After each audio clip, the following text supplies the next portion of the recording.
Imagine standing in an infinite open space. There are no walls, no roof, Yeah. but you feel utterly suffocated. Oh, wow. Yeah, that is a horrible feeling. Right. You look around, and despite this endless expanse, you suddenly realize you are completely trapped. It's a terrifying paradox. It really is.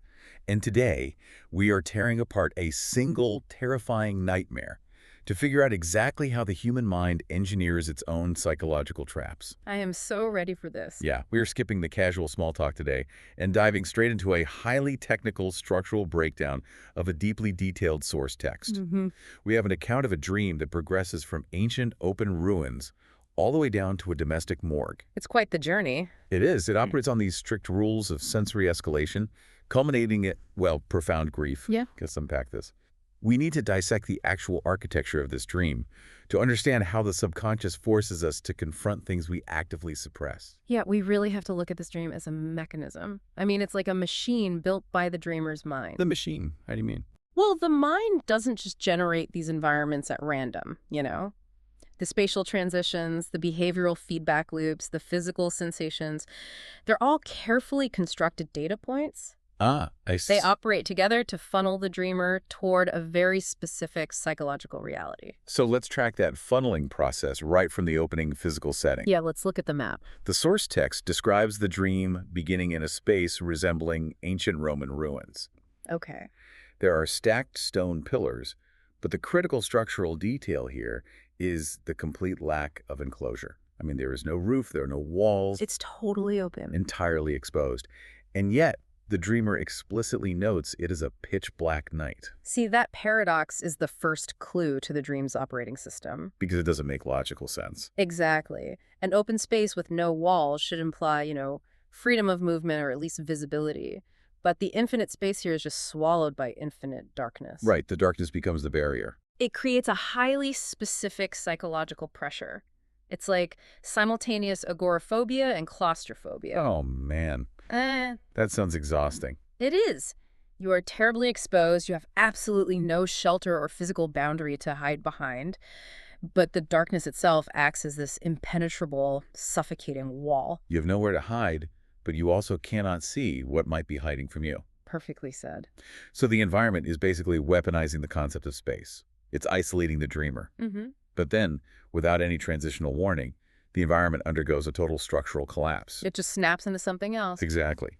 Those sprawling ancient ruins instantly compress into a freezing, pitch-black concrete room. That is a massive shift. It's jarring.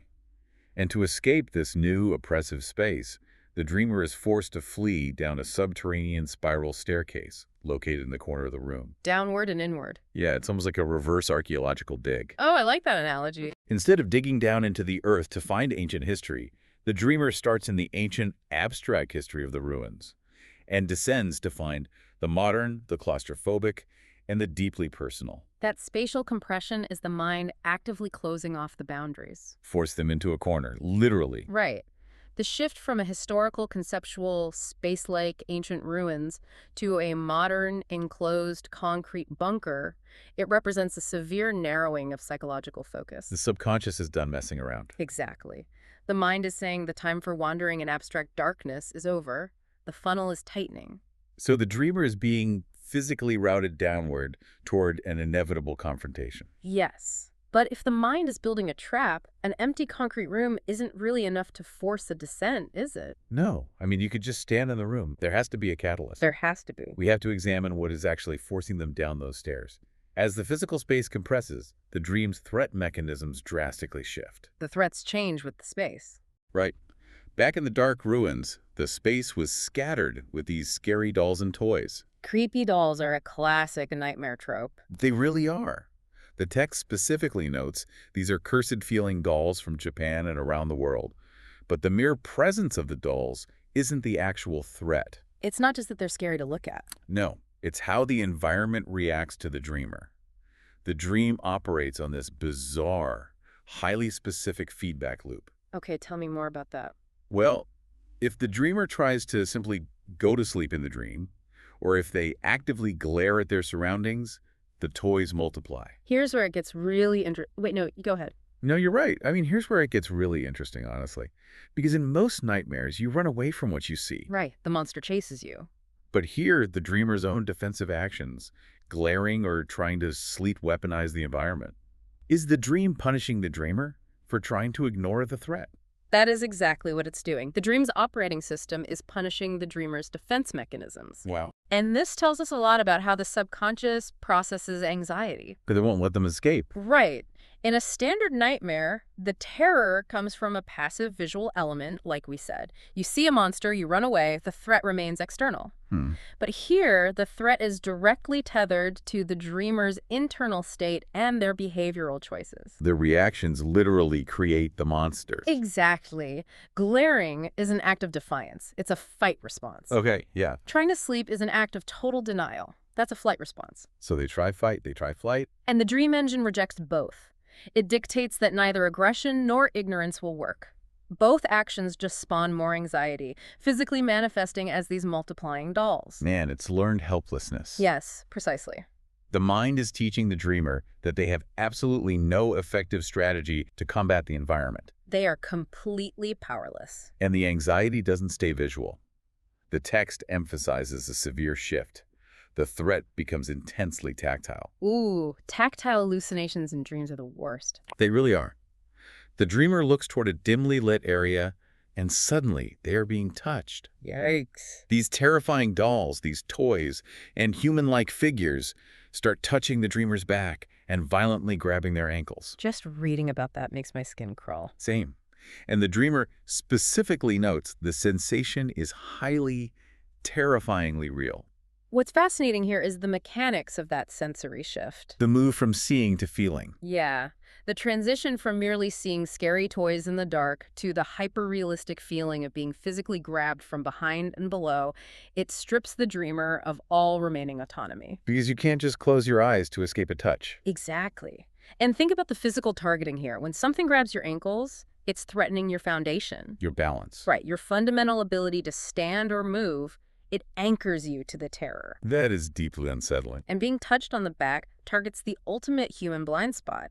It is a complete violation of physical boundaries that you just cannot visually track or defend against. It forces movement. It does. If you can't fight and you can't sleep, and now you're being physically assaulted from your blind spots, you have to move toward that corner of the concrete room. You have to run. You have to take the stairs. The tactile assault is a hurting mechanism. The mind requires the dreamer to move downward. It's pushing them. And notice how the assault continues even during the escape. Oh, right. When the dreamer flees down that subterranean spiral staircase, they try to hide among this bizarre wreckage of abandoned, useless plushies and toys littering the stairs. The word wreckage is such a potent descriptor for childhood toys, isn't it? It really is. It frames them not as objects of comfort, but as debris. They are the detritus of childhood. Like broken things left behind? Yeah. These are abandoned fears, things that are categorically useless to an adult. Right. Yet, even while trying to hide among this physical manifestation of old, irrational fears, the dreamer is still found. The toys don't protect them. No.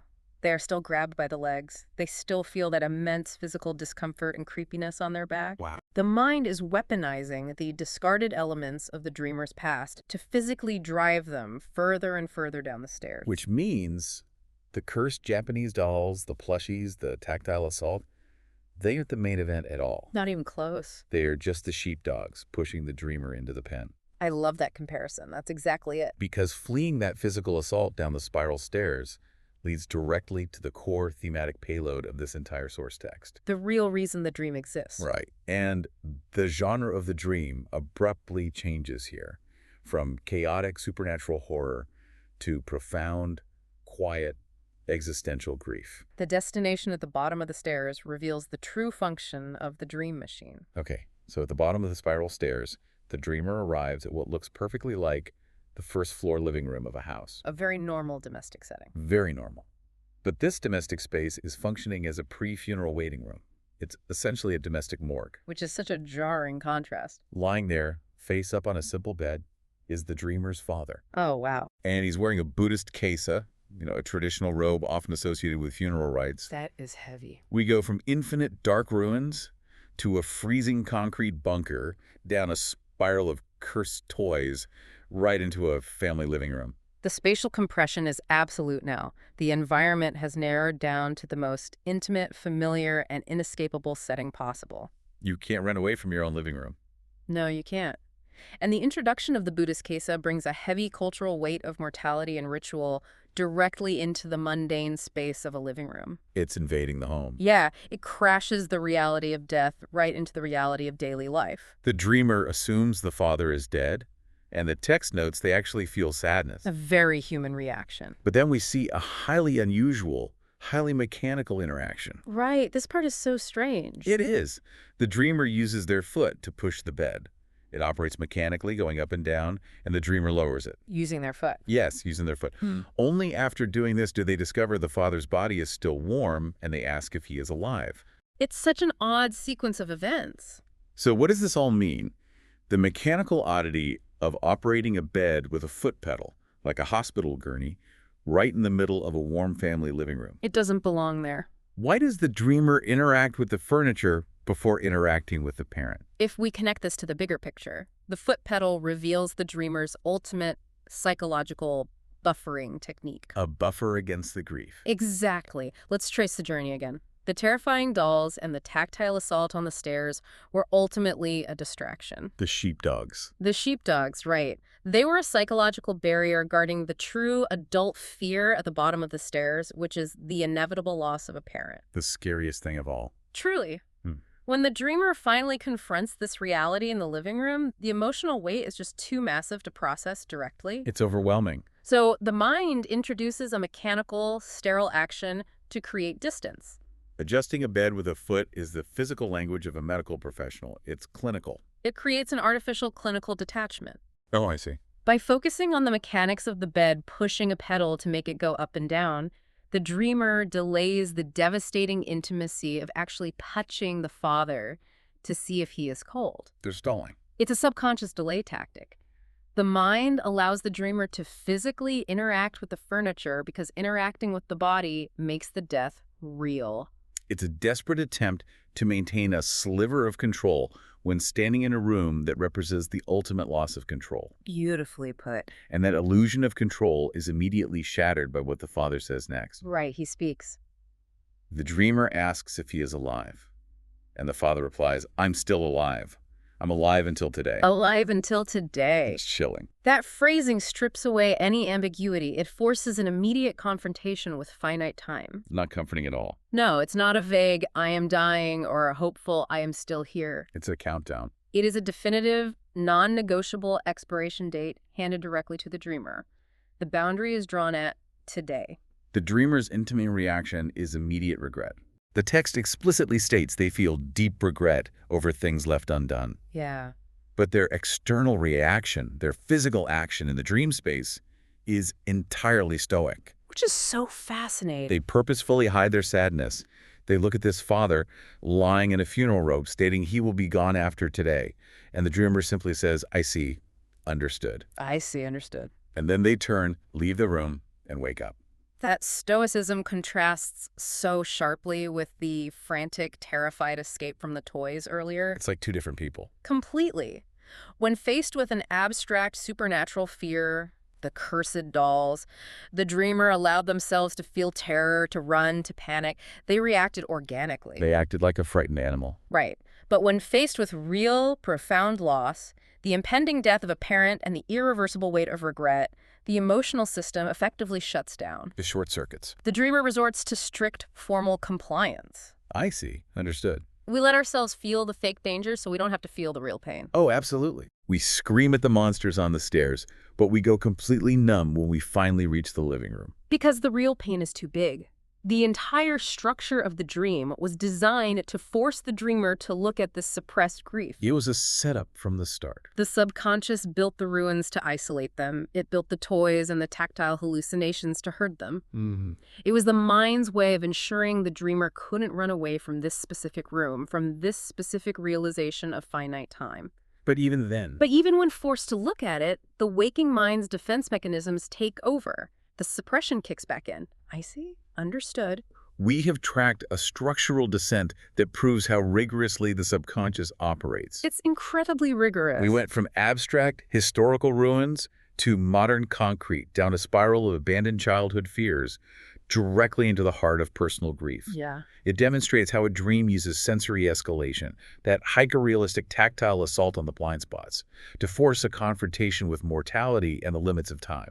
It is a masterclass in how the subconscious constructs a narrative to force an issue we are actively avoiding in our waking lives. So intentional. The architecture of the dream isn't random, it is highly targeted. And understanding these mechanics allows you to fundamentally deconstruct your own anxiety. Exactly. You can apply this to yourself. Think about the nightmares that wake you up in a cold sweat. When you feel overwhelmed by the monsters in your dreams, or even those abstract, irrational fears that haunt your day-to-day life, you have to look past the scary dolls. They're just the distraction. Right. You have to ask yourself what the structural trap is actually pointing toward. What real-world emotional truth are those supernatural fears trying to prevent you from facing? What is actually waiting for you at the bottom of the stairs? Because the monsters are usually just the guards. The real challenge is always the grief, the regret, or the truth they are guarding. They keep you busy. The mind distracts you with the absurd so you don't have to process the profound. And that leaves us with one final, lingering question. Something that isn't directly answered by the text, but something that demands our attention based on everything we've just unpacked. I'm listening. We know the father in the dream states he is only alive until today. We know the dreamer feels massive regret, immediately suppresses their sadness, gives a robotic, "I see, understood," leaves the room, and instantly wakes up. Right. But what does the physical act of waking up actually signify in this mechanism? It's the ultimate boundary crossing, isn't it? It's the final transition. But is waking up the ultimate escape? Is it the dreamer's mind pulling the emergency ripcord so they don't actually have to face that regret, so they don't have to sit in that living room and watch the today run out? It could be. Or is waking up something else entirely? Is it a subconscious alarm clock? Oh, I like that. A frantic demand from the deepest parts of the mind to jolt the dreamer into taking action in the waking world, to fix those regrets before the metaphorical today actually becomes a reality. That's a powerful thought. When you look at the strict, unyielding architecture of the subconscious, the only control we really have is what we choose to do when we open our eyes.